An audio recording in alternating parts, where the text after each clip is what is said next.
ওম শান্তি। ভেজিটেরিয়ান ডিলাইটের সকল বন্ধুদের আরও একবার স্বাগত। Good morning. আজ আমি একটি রেসিপি নতুন শুরু করছি। তো দেখুন, আজকের রেসিপি হচ্ছে আমার how to make tomato rice. এটা আপনারা ফ্রেশ রাইস দিয়েও করতে পারেন, বা রাত্রির যে বেঁচে যাওয়া ভাত থাকে, চাল থাকে, সেটা দিয়েও করতে পারেন। খুব বেশি ইনগ্রিডিয়েন্টস এখানে প্রয়োজন পড়ে না। এখানে একটা ফ্রাই প্যান বসিয়ে একটু তেল দিয়ে দিলেন। তেলটা গরম হওয়ার পর দুটো শুকনো লঙ্কা, সামান্য একটু হিং আর 1 চামচ পরিমাণ কালো সর্ষে, আর এখানে আপনারা একটু কারি পাতা দিতে পারেন। আমি কারি পাতা দিইনি, কারি পাতা আপনারা চাইলে দিতে পারেন।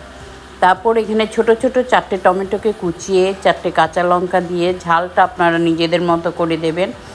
দিয়ে একটু নুন, হলুদ, সামান্য পরিমাণের একটু চিনি দিয়ে ভালো করে টমেটোটাকে আমি একদম কাঁচা লঙ্কা টমেটোকে নেড়ে নেব। সামান্য একটু 1/2 টিস্পুন থেকেও কম একটু কুচনো আদা দেব, দিয়ে ভালো করে এটাকে মিশাবো।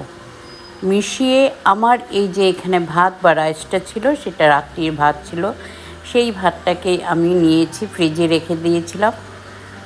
তো যাই হোক, টমেটোটা ভালো করে আমি ফ্রাই করে নেব। নিয়ে যখন দেখব ফ্রাই হয়ে গেছে, তখন আমি ভাতটা এখানে দিয়ে দেব। আপনারা চাইলে এখানে চীনাবাদাম যে আছে, বাদামও ভেজে বা নারকেল কুচি করে ভেজে এখানে দিতে পারেন। তো আমি এইসব কিছুই দিইনি, শুধু টমেটো দিয়েছি, টমেটোর ফ্লেভারটা ভালো করে থাকবে। তো একদম ভাতটা হয়ে যাওয়ার পর 1/2 টিস্পুন থেকে একটু কম সামান্য পরিমাণের একটু চিনি এখানে অ্যাড করে দিলে, যেহেতু টমেটো দেওয়া হয়েছে, ভালো লাগবে। আর 1/2 টিস্পুন দিয়েছি আমি একটু ভাজা ধনে এবং জিরের গুঁড়ো উপরে ছড়িয়ে। তো এইভাবে আমি ভাতটাকে সুন্দর করে মিশিয়ে নেব, ফ্রাই করে নেব। এখন ফ্লেমটা একটু হাইতে রাখবো 5 মিনিটের মতো, দিয়ে ভাতটাকে সুন্দর করে নেড়ে একদম টমেটো বা মশলার সঙ্গে ভালো করে মিশিয়ে নেব। তো বন্ধুরা, এই ভাতটা বা রাইসটা খেতে ভীষণ সুস্বাদু। আপনার লাঞ্চ, ডিনার এবং ব্রেকফাস্ট যে কোনো সময় যে কোনোভাবেই এটা নিতে পারেন। এটার সঙ্গে হয়তো একটু রায়তা নিলে নিতে পারেন, নাহলে আর বিশেষ কিছুর দরকার পড়ে না। আর চাইলে আপনারা এখানে ভাতটা হয়ে যাওয়ার পর কুচনো 1 মুঠো ধনেপাতাও নিতে পারেন। আমার ধনেপাতা ছিল না বাড়িতে, তাই আমি দেইনি।